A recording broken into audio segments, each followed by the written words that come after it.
Adam, I know that we've got a flow, but I thought maybe we would start with you both to do an overview of your organization, but possibly just kick us off and share with the group, our our folks who are watching or are going to watch us talk, what was the impetus behind bringing us together, and a little bit about your vision, and then we'll go from there. But hello, everyone. Thank you so much for joining today.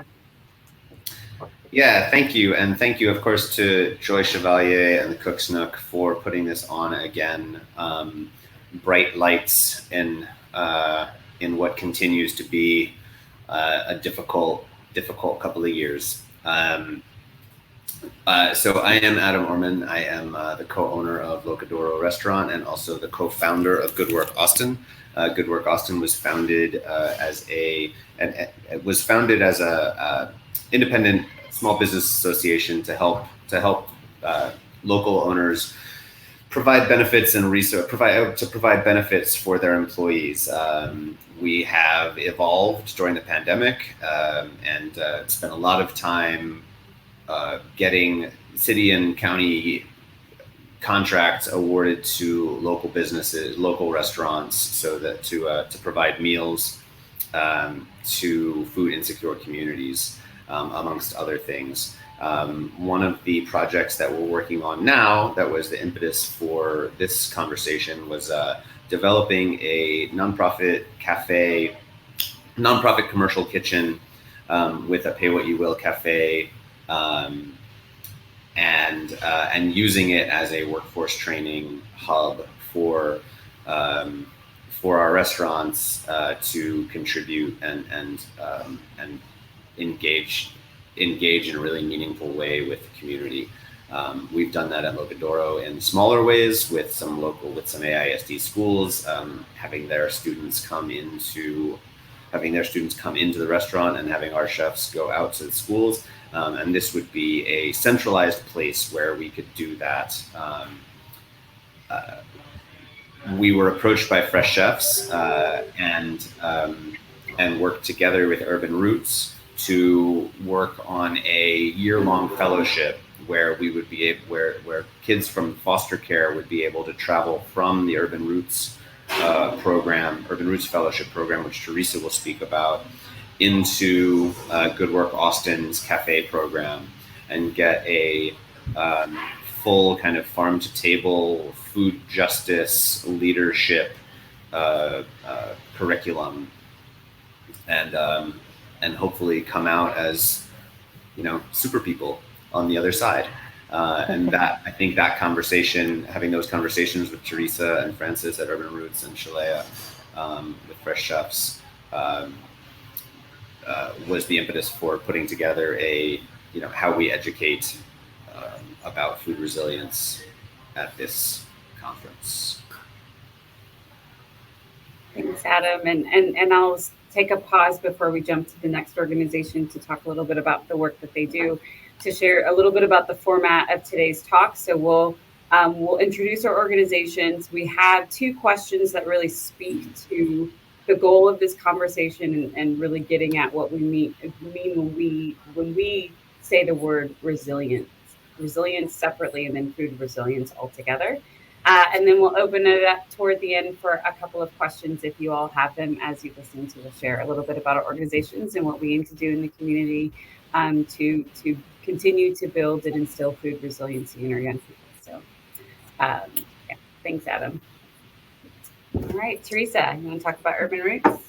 Yeah, so at Urban Roots, our mission is really just to work with young leaders and get them involved in the community, and we do that through food and farming.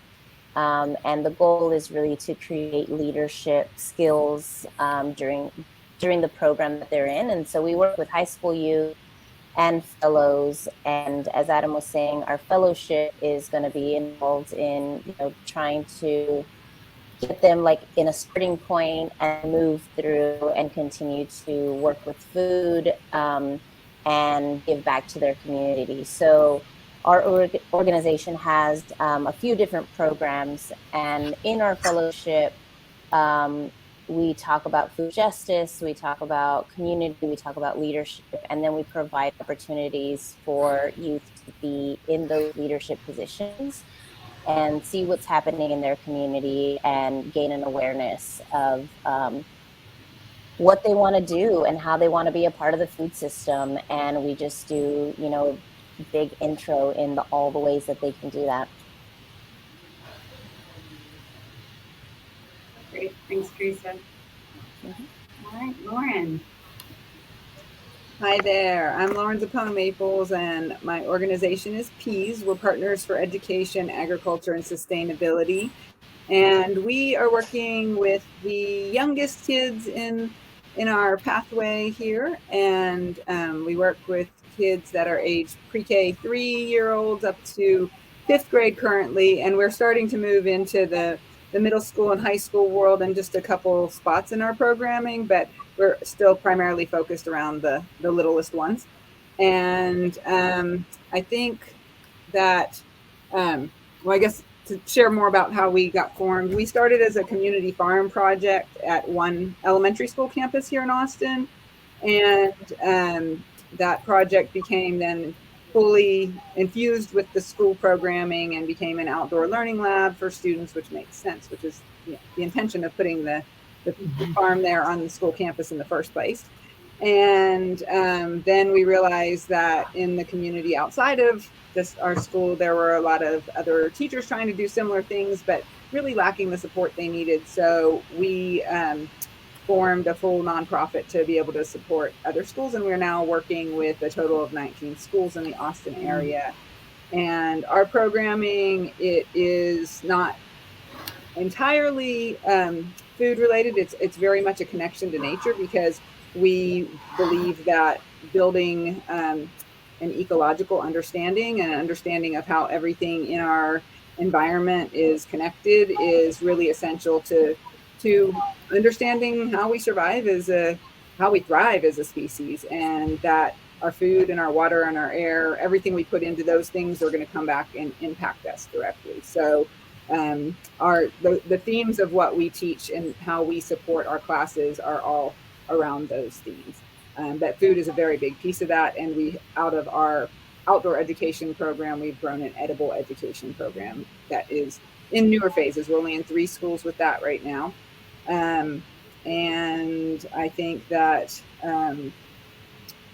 that we're really excited about how that's growing, because everybody eats, and we've really come to understand that a lot of people aren't really cooking for themselves. So in addition to just the growing the food and having the food, the produce available, it's also a challenge to know what to do with it. And so that's another aspect of what we're trying to cultivate through our programming. Thank you, Lauren.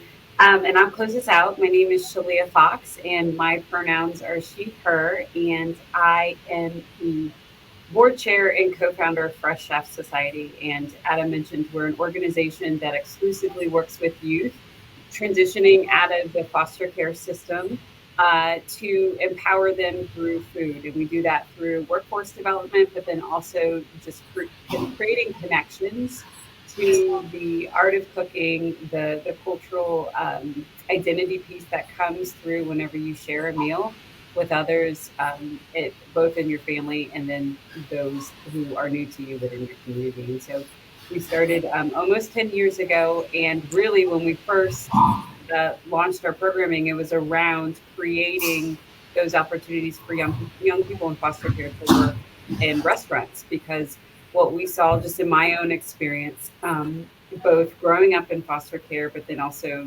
working in restaurants all through college, is that there was a bond that was quick to be formed, because a lot of times we weren't the traditional students. We didn't have the traditional backgrounds.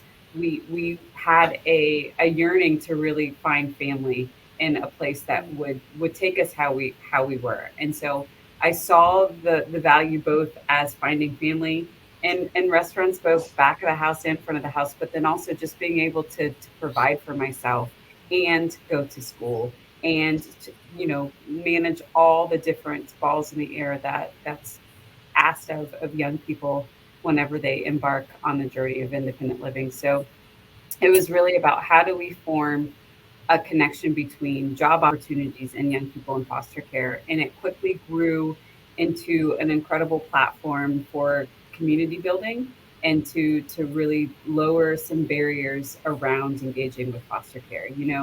We as a society care about what the government does with our taxes and with our water and our soil and all these different, but we are less connected to what happens when young people become wards of the state and essentially belong to the government, therefore belong to all of us. And so we really saw Fresh Chefs as an opportunity to bring people to the table and to really explore the ways that we are more alike than different. And so it grew into cooking education, home cook mentor programs, an apprenticeship program, which is how we became connected with Adam at Locadoro, and then also urban and programmatic exchanges, if you will. So our young people would come out to the farms and we would do cooking education. So now in its latest iteration, we are evolving and into a partnership between Good Work Austin and Urban Roots, because when we look at really what our young people want is they want to be anchored into something, family, employment, connection to space. And when you look at what these two organizations are doing in particular, and I'm so excited to hear about Peas as well, we couldn't think of a better way to really evolve. So yeah, it's an honor to be here today and to really celebrate because young people in foster care just are resilient inherently, and really exploring ways that food can be a tool in their wheelhouse to survive, really, in very general terms. So yeah, cool. So the next thought we had is, we came up with 2 questions that we thought that we would answer, and I'll drop them in the chat so you all can follow along, that we could answer when we think about this term food resiliency and how it relates to each of our organizations' mission-driven work. And so the first one is, what does building food resiliency mean to your organization? So we're going to go back around again, and I'm dropping this in the chat, and we're going to answer that question again based on through the scope or through the lens of the work that we carry out within our own organizations. And so we'll start with Peas. Lauren? Yeah, I kind of touched on it in our introduction. I think building food resiliency is opening with an understanding of where our food comes from. I think if we don't understand right now all these just like really distant systems that bring the food to our plates, then we don't understand like where those system breakdowns can happen. So even though we're talking about very small children, we talk about supply chain and what's that look like? How many people are involved in getting your food? Usually when we start a class, we will ask kids that, first day, where does your food come from? And we get answers, from the ground, from trees, from HEB. We get a lot of from HEB. And that's a really good place to start. Yes, it does. We go pick it up. That's a very convenient place for us to pick it up. And that's a good place to start. So how did it get to HEB? Because as another classmate said, we get a lot of food from farms, or we get, food from other places. So how does it get to HEB? And we talk about those supply chains with our youth so they can understand that it doesn't appear there magically. And there are people all the way along the process that are working to make sure that our food gets to us and gets to us safely in a timely manner, so it's still edible, and all those systems that are in place. And so that's one side of the scope. And then the other side is like really engaging the kids with what's right in front of them. Like it's the food isn't just grown from a seed. If the seed doesn't have the soil, then nothing's going to happen. So what's happening in the soil? What's going on in the soil? They don't know soil's a living thing. So how do they know to take care of their soil if they don't realize that they have to take care of all the the microorganisms and mycelium and all the fungus, bacteria, and vertebrates that are inside there that are making it able for us to use as a media for growing food. And that's the fun part. I mean, the kids get really excited. They do soil dissections. They get to see all the evidence of the animals and the animals themselves in the soil. And then they care about it. Then they're like, oh yeah, this is fun. And pretty much after a year or two of our lessons, kids love composting. When they get to see from what went from the food they made back into the soil, they chop it up to help break up. They understand that's helping the biological processes of biodegradation. They get excited and they feel like they understand how they've contributed to that process. So I think really these, like, having the time, and this is something that is, I think, an essence of our program is carving out time and space for this to happen during the school day. Our programs aren't after school, they're during the school day, so they're accessible to all the students who are there on campus. Usually we're working with 1 to 2 grade levels, but it makes sure that nobody is limited. And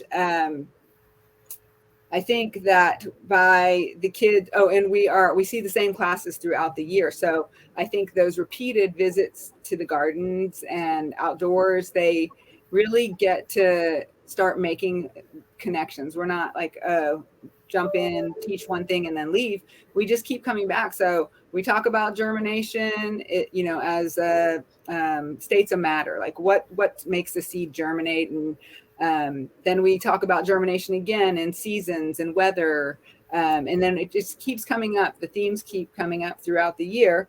And as the students gain this, deeper understanding, then they really can start to take ownership in many ways of if they want to grow food. We have so many kids who bring their families back. They get excited and they want to show what they've grown, or how, the progress has happened. When we planted this plant, it was this big, and now, kale last year and chard was like, we actually made skirts out of the chard last year. So large, the leaves. So wow. The kids get to be a part of that process and that experience. And then when they go to the grocery store, or they go elsewhere and find food. I mean, now you can find food everywhere. Target has food. So when they're walking around in other places with food, they have a really deep and rich understanding that this food wasn't just dropped off here or didn't magically appear, that it started from a seed, and the seed went through a process, and it had to have the right conditions. So I think that, a goal of ours is that by falling in love with all these elements that we would see in the garden, that the kids will then feel invested. And even if later on in life they've been disconnected for a while, they haven't been growing their food, that they'll remember a time when they were a kid and they planted a seed in class. And if the opportunity is there, or if they have the need because they have to, they will feel comfortable enough to have some basic skills in growing their food that they can lean on, that they will come back to it, and that they will feel, they will feel some sort of preparation. I think that's probably a good stopping point for me. I can go on. There's a couple of things that you said that stood out to me. I think one in particular is this idea of like giving them the information and not being worried that they can't grasp it or understand it. I mean, we have a tendency of assuming what it is that young people can understand and process. And so something like supply chain, might be a topic that you would shy away from, but I love how you've walked us through how you dive into it and how you break it down in sort of, sizable and consumable chunks. And the other piece is, that's what cultivates resiliency, being able to reach back to all of these moments and these experiences that help with that recovery. It helps with triggering that survival mechanism. So to your point, it's, it's there. It may not be immediately accessible, but when something happens that triggers that necessity to recover and to be resilient, they have access to that. And so that's really cool. Yeah. Yeah, it also, I know I'm next, but I wanted to comment before I move into it. Also just really reminded me, one of the first workshops at Urban Roots that we do around food justice is thinking about a food moment that was really impactful for you. And even if they're like, they do this, they're really impacted by it, and then they like get disconnected, like you said, this is something that has impacted them, and they'll likely bring back and like, wheels will start turning, and they'll start sort of reaching back to those moments, which is really cool. So I thought that was awesome. For Urban Roots, I think a lot of what you said, Lauren, is also connected to how we think about food resiliency as well. I think our goal with the young leaders that we're working with is to bring awareness, start this like wheel turning where we talk about like, where does food come from? What does land sovereignty mean? How do people grow food? When did this start? That sort of thing.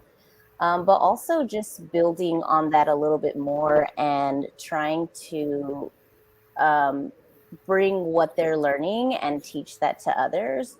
I think that's been sort of a bigger shift over the last couple of years with Urban Roots, is people wanting to understand the access piece and wanting to be a part of that. And so a lot of what our fellowship does is get involved in, the partnerships that we have outside of this. So they're the ones sort of building these boxes or these produce bags that we're, giving to other organizations. And I think it's about like them figuring out, where do I fit in this system? How can I be a part of it? And understanding that food is connected to so much, right? And I think that's sort of the biggest thing that comes up in some of our programs, is like connecting that food into other things that are happening, whether that be equity, whether that be, where does your food come from? Like, how do I get access, to the things that I need?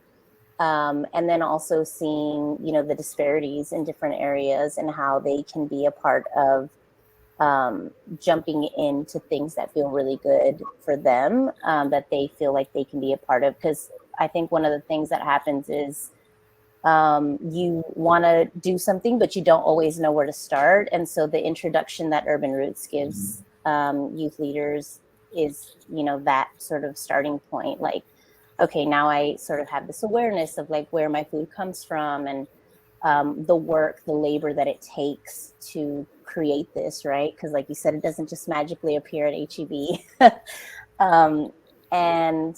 So knowing that taking care of the land is really important, knowing that buying local is important, like all of these things sort of start falling into place as they go through these workshops. So I think it's really about building leaders, building awareness, and understanding that food is kind of that central piece for all of it. I think what I have observed and come to really admire about Urban Roots is that, especially with working with the young people, is that as they go through these workshops and they're learning about food justice and really learning to put language around what they have witnessed in their own family's survival for as long as they've been alive, they can look back and see, their grandparents and their ancestors were like that, the stories that get told and the relationship with land that is either intact or not, but then they put language around it, and then they're able to sort of own it in a way that is very meaningful to them. And I think it's also important to say, like, we are not giving you something that you didn't already inherently have within you. And that's what's really special about it. Yeah, absolutely. And I think too, like, just food brings people together. Like, actually, you talked earlier about the community piece. And I think that's so huge in the programs. That is one thing that a lot of people do come, to the programs for, is like, I want to find people that are like-minded. I want to be able to connect with people, and doing that labor really connects you, talking about things, being vulnerable with people, it really connects you. And that's something that they definitely find in the program for sure.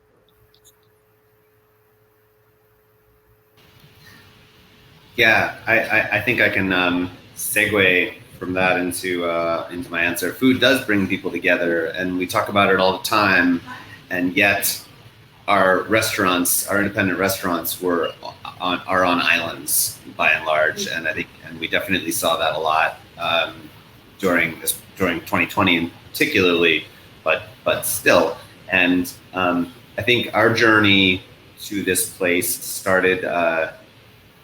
I didn't realize started around building community, because I didn't realize how much I hate capitalism until I actually owned a business, which is a really poor, which is the wrong order. But it makes sense, because we were fighting with our friends over customers, basically. We knew that there were these whole segments of the community that were going in one direction, and then we had this other little tiny pot to pull from, and they were probably going to one of our places at a time. There were you can't eat at 20 restaurants in one night. So we started to try and figure out a way to build that community, just to be able to share resources and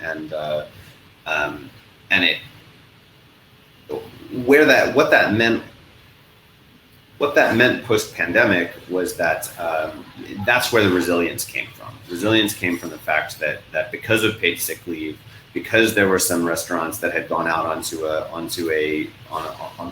ledge and were paying their employees differently, and we're paying their employees better and more equitably, and we had started having conversations around those issues, that we had a group of people who were a little bit more connected to the city, and a little bit more connected to a couple of nonprofits.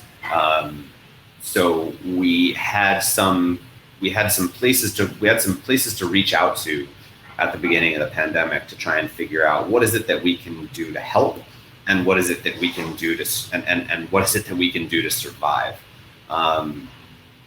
And obviously, those really grew a lot, and especially in terms of how many nonprofits in the food access world we started to be in touch with. So all of a sudden now we got to be able to link, and this then really happened during the storm. We got to link the restaurants that had been previously feeding people who could pay with the nonprofits who had been feeding people who couldn't pay, and that conversation hadn't happened a whole lot before, and it was happening with Austin Public Health and with the Office of Sustainability in the middle, which are places that I think restaurants don't typically engage with.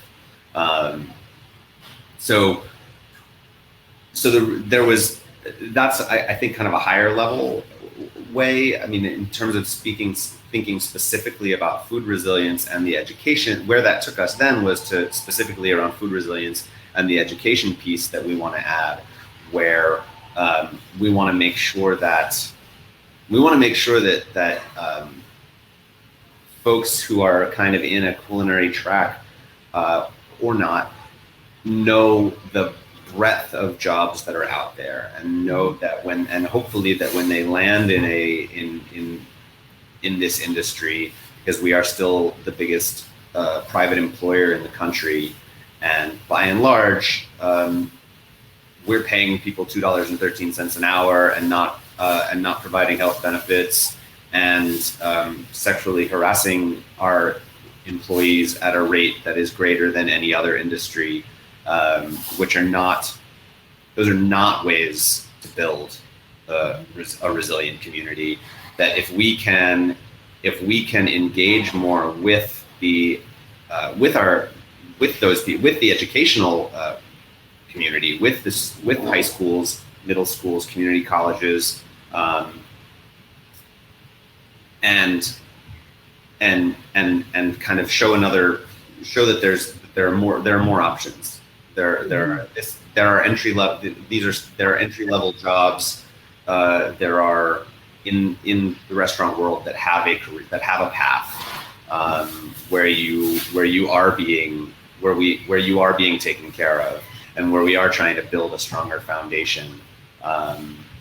The food part, I don't want to say it's secondary, because I think there's so much that we do want to teach about food justice and the inequities that are a part of the restaurant industry. But they're a part of the skills. It looks like it's foundational. Yeah, they're a part of the skills that you learn by being in the community of hospitality. And unfortunately, a lot of the skills that people learn by being in the community of hospitality now are not great, are not ones that we want to build on.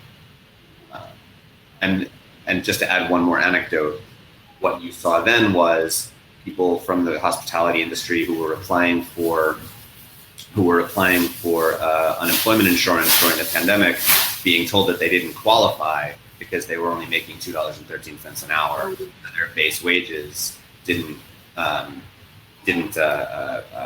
allow them to make those claims. That is the opposite of resilience, I think.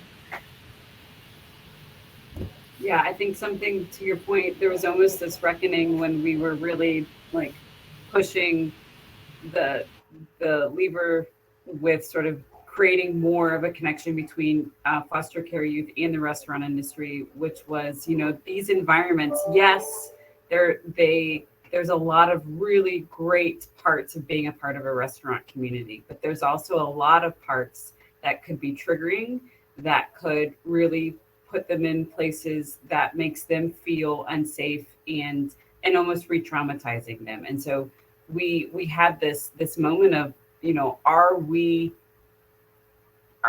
creating more harmful situations for our young people in foster care, because not into everything that, and not just sort of physical and emotional harm, but by saying that you are going to work your tail off and you're going to make $2.13 an hour, and that is what you are worth. And I think that was hard for us to really like take a close look at. And what I love about Good Work Austin, and I think what we all do, is that you're challenging that in the way that you structure and you compensate your people.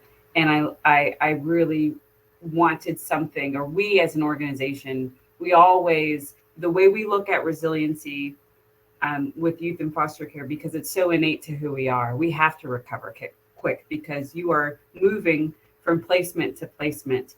Things are happening and through no fault of your own, and you have to rebound and you have to power through and make it through the next day. Or the alternative is you don't, and then you have penalties that are far more steep and deep because you don't have a family to go back to be a safety net for a number of reasons. And so the way that we always looked is, how do we build on their resiliency in a positive way that is not reactionary, but it simply is because you are worth something special and exclusive and nourishing. And that's how we've always approached our programming and our access to food. And that's what it means for us through food resiliency and our work and our organization is, one, our programs were always for young people in foster care. We always partnered with really great restaurants whose food was delicious, but also understood the value in starting small and staying small, and really providing an environment for them that was really special, because we wanted to build up that part of resiliency that grows in a positive environment. And really, if you can think about, and in conversations and in our programs, we would have moments where the young people would reach back and have these memories that were rooted in a meal that they shared with their grandmother, and were rooted in something that may have been their last positive interaction with someone in their family. And what stirred that up was the act of creating a meal with someone else and being asked what they wanted to cook, and it not be hit over their head that it's about nutrition, right? That it really is about building that connection through nourishing yourself, and then also nourishing those that you love, or ones that you'll come to love because maybe you just met them. And that felt really important. And there's something else that is happening and continues, is this local food movement in Austin is really powerful, but it really leaves out a huge subset of the population, because a lot of times it is priced out of their reach, and you end up talking to the same audience over and over and over again. And young people in foster care in Austin, and specifically in Texas, have incredible pride in who they are and the fact that they are from this community and they're from the state. And whenever we could connect them to food that was grown here, food that was made here, that immense sense of pride and being a part of that, that is a missed opportunity of the local food movement. You want somebody who's going to be bought in from day one. It really is, it's this population that may not always be able to pay the top price, but just have that pride of association because it comes from the place that they live and the place that they were raised. And when you are moved from home to home to home, and you don't have that home to anchor you, but you have that sense of place. And what would that look like if that sense of place was rooted in food? And what would that look like if that was how you built your identity around resiliency? And so that's really what we spent a lot of time thinking about in Fresh Chefs and conversations with our young people. Can I add something for a second? I think it's really interesting.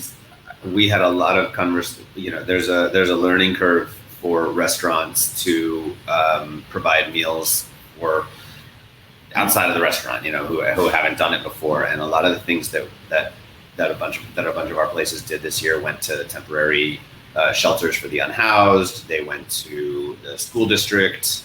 They went to some of the food pantries, and there was I love the idea that they're getting food that was made by real people, and that there's, especially in some of the cases where you get to see the restaurant that's dropping it off, that they're getting dropped off by the chef. If it's a food truck, they're getting dropped off by the chef owner, sole employee, and they're seeing things that were not just, this was the package that has the sticker from the place that delivers us all the meals every day for the rest of, every year for the rest of our lives, which is what you're getting if you're getting stuff from the big national catering chains. So there's that link, but there was also some education that had to happen with both usually with the site managers and with the restaurants, and trying to come to some middle ground where they were saying a lot of times, speaking of their clients, they want comfort food. They want pizza. They want, I heard something as simple as like, they like the high fat, like the lots of protein, lots of salt. We can't do that. We're not going to deliver all of kale undressed either, which we got accused of at one point. It didn't happen. But what can we do that is still scratching that same itch, but is also nutritious, but isn't, like you said, just about nutrition, and isn't judgmental in any way, or isn't shaming in any way, like, and is just, I hope, by osmosis, engaging folks in that conversation and in that thought of like, you're spending a second thinking about what it is that you're putting into your body, because it's not that circle of circle of meat or whatever, the thing that is totally recognizable. And when it worked, it was so lovely. like hearing some of the reports back about and of course it was weird not being in a restaurant and not actually hearing from the people who were eating, but hearing that somebody asking about what spice was in something, or whatever it was, when it worked, it was really exciting. Yeah, I think we take for granted the level of trust that has to be in place for someone to try something new and try something that they're going to put in their bodies. I mean, a lot of the meals that are preferred are the meals that they know, and the meals that and so the idea of trying something new, and that's something we with Fresh Chefs, every meal is you have to try it once. You don't have to finish it, but unless it will kill you, you have to try it once.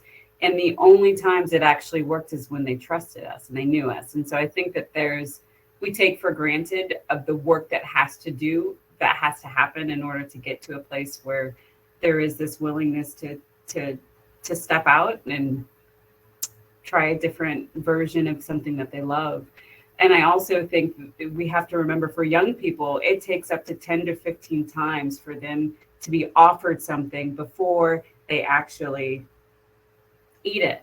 And I know we're not dealing with young people, but there's some similarities in terms of development that happens when you are in a state of crisis, when you are completely out of your element. I mean, there's all things to think about. So there is a tremendous amount of learning there, and it's great. And you have to celebrate the successes when they ask about the spices and when they eat that sweet potato biscuit and they're like, that's delicious, and you're like, that's sweet potato, and you said you hated sweet potato, but you just ate it.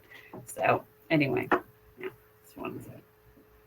All right, we have another question here. I'm gonna pop it in the chat, and I know we're running out of time, and we definitely wanted to open up this panel for questions, and I think we probably are essentially talking about a lot of it. So I'm thinking about, we're still in the middle of a pandemic. Let's not say we've moved on, because really we haven't. We had the winter storm earlier this year. There's just so much around us that is changing and will continue to change. And so when we think about this concept of food resiliency, how do we in our organizations evolve to strengthen our ability to make good on this responsibility that we all here very clearly take seriously? So, and we can start in the same order if we want to start with Lauren. Well, I was thinking a little bit about in reflection of the whole COVID startup during the pandemic. And it was a time where the schools shut down, everybody was at home, and therefore our programming didn't quite have a place. And we also still had a lot of responsibility for our own, we have funders, and they understood there was a pandemic going on, but how do we stay relevant? And how are we useful to the community was the big question we were asking ourselves. So we ended up thinking about, okay, so where are all our kids? At home with their families. Oh, that's who we work with. We work with kids and we work with families. So how do we get our programming to them?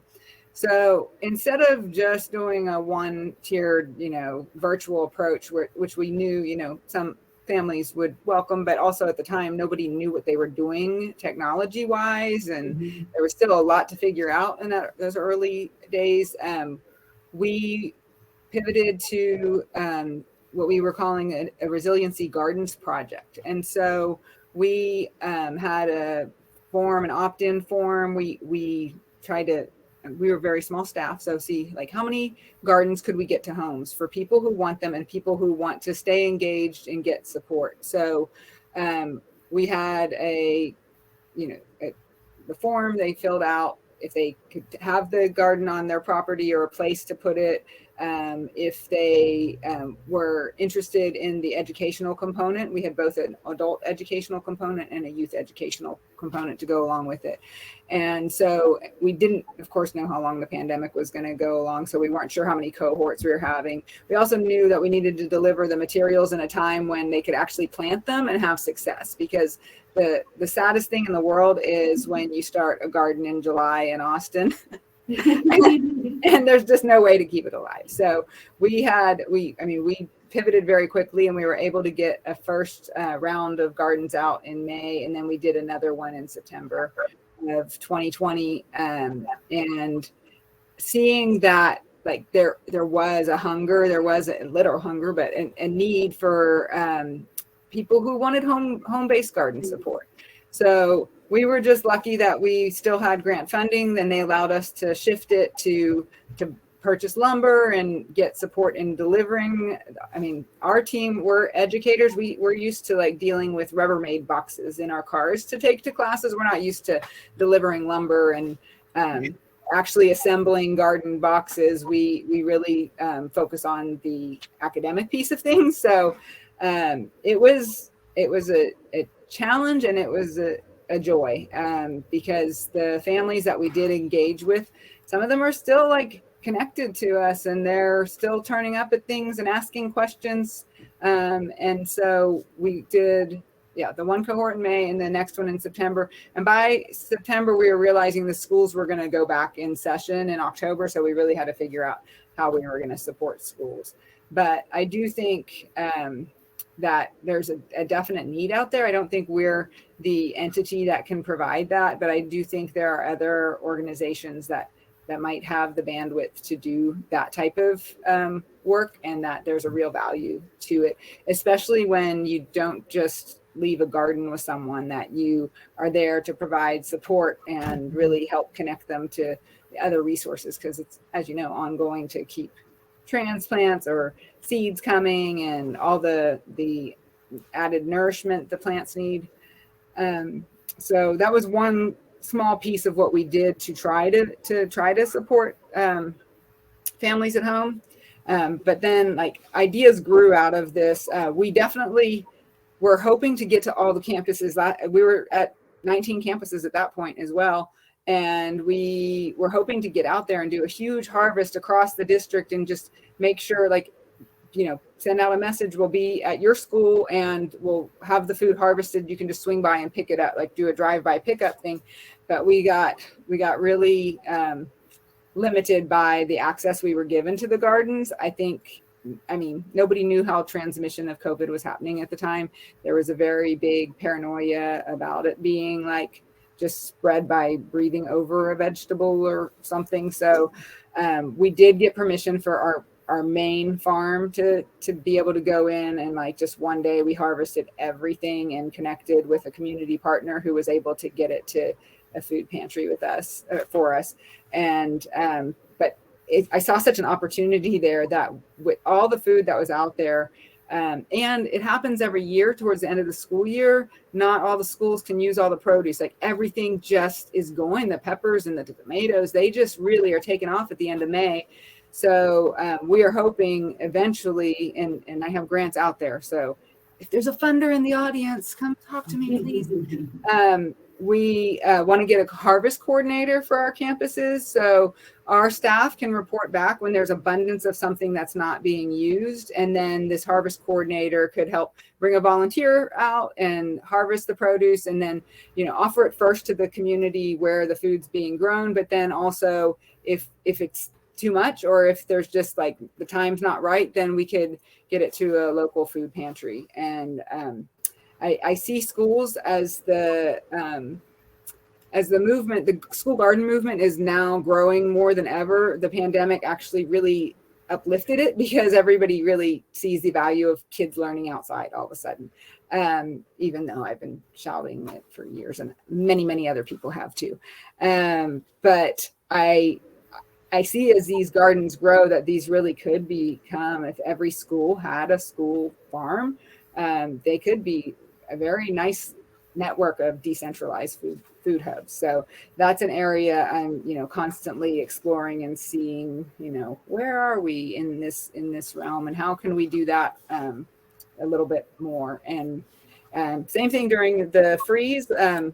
Schools that were able to cover their gardens, that there were still a few schools that were back on campus by then growing things.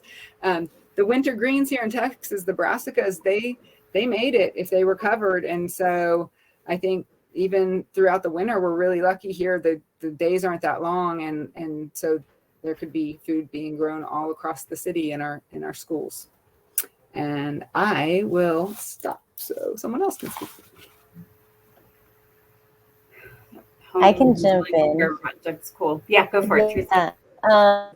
Yeah, I think for us, the biggest way is, especially during the pandemic, was just figuring out how can we donate more food. We're already connected to so many partners who, need food and have, food pantries and whatnot. And so I think that was one of the biggest things on how we sort of evolved through this over time, is we definitely started donating, and now the goal is to donate 75% of what we are growing, which is great. And I think a lot of that did come from seeing what was needed in the community, but also we've been hearing this a lot from, our youth, is like just wanting to be connected to even more people. Like as they hear about different, organizations in the community, like how are we connected to them? How can we keep being connected, especially when they really resonate with a different organization? So that's definitely been one way, partnering with different organizations like Gisalo or Gava, who actually pick up whole, produce shares and deliver them to folks in the community that need them, has been another way that we've sort of evolved and tried to continue to stay connected to the community. But I think that's sort of the biggest thing, is just how can we give more? How can we continue to have our youth be involved in that process as well, is sort of the ongoing conversation.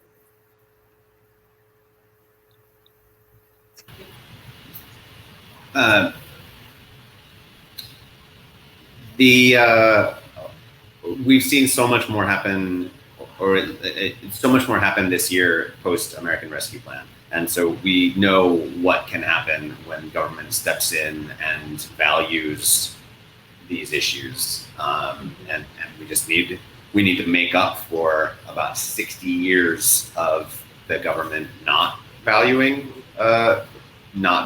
food.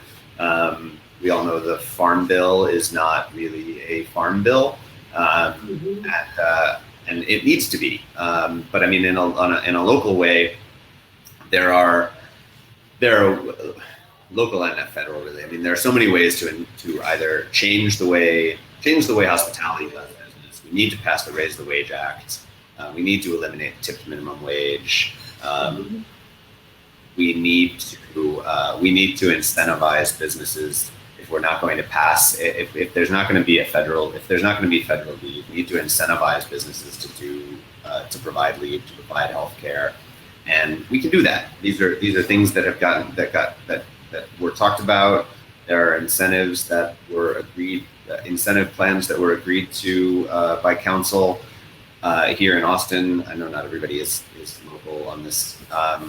That need to get hammered out, and that businesses that are paying proper wages will be able to receive rebates for providing other benefits.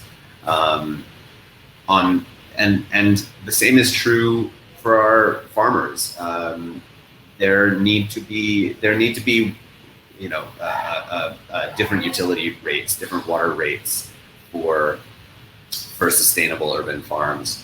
And I know there are some farmers in the community. You guys, Teresa can speak to this better than me, certainly. But there's as soon as you're outside, depending on if you're on which side of the city and county line, you are or are not allowed to access certain exemptions. We should want more people growing more food closer to home, and we should be doing and the government should be doing everything that it can to make that easier, not harder. Education, folks, just like we have. I mean, we need to. The food pyramid made a huge impact. We think it's weird to think about how much the government taught us about food, for good or for bad, from one simple graphic. We need a new graphic. We need to just slowly move people away from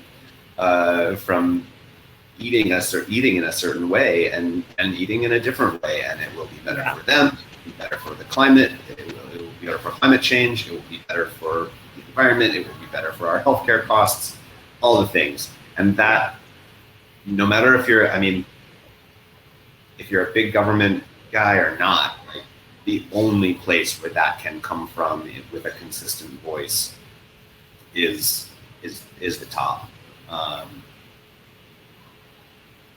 Yeah. Well, I think I'll be quick. The way that Fresh Chefs is evolving is we're partnering with Urban Roots and Good Work Austin to really expand access to these wonderful programs to our young people with foster care. So it's a testament to our community, one that would have a conference like this about this important topic. So there weren't any questions in the chat, so I think we can spend these last 2 minutes if anybody has closing remarks, but otherwise I'll just say thank you. It's been a pleasure to, of course, talk with the three of you and explore the many ways that we're working to strengthen food resiliency for young people. So I'm honored to be a part of this select group. Thank you so much for inviting me to be here. And I am already seeing little threads of how we might connect. So yeah, be in touch. Definitely. And just thanks to everyone who jumped in and listened in on the session. absolutely. Yeah, All right, I expect to hear from all of you. Yep. Waiting for my inbox to be flooded. All right, everyone stay safe. So good to see y'all. Thanks, everyone. Bye. Thanks.